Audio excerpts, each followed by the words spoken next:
Okay guys, a couple things with this outdoor cam that you need to know.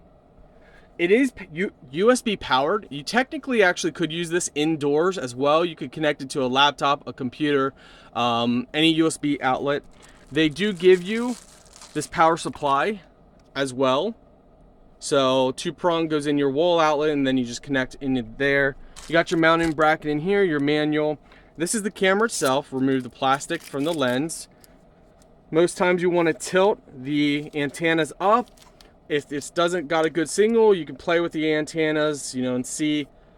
But it's very simple, and that's that's it. We're gonna show you guys some footage with this, but you guys could use this indoor and outdoor if you want. You could connect this to a solar power bank outside and use this outside without having to run it to an outlet. So if you wanted to get a solar power bank and have that power bank somewhere where it's kind of out of the weather, but yet it gets sunlight, you could do a customized box for it, transparent box for the solar panel or whatever, power bank. But there's definitely a couple options that you guys can do. And it would basically look something like this, a power bank like this, that's solar powered, and you could leave it outside and you could pretty much take this anywhere. As you can see, it's now lit on and it's turning on. So you could take this anywhere you want to go, which is pretty cool.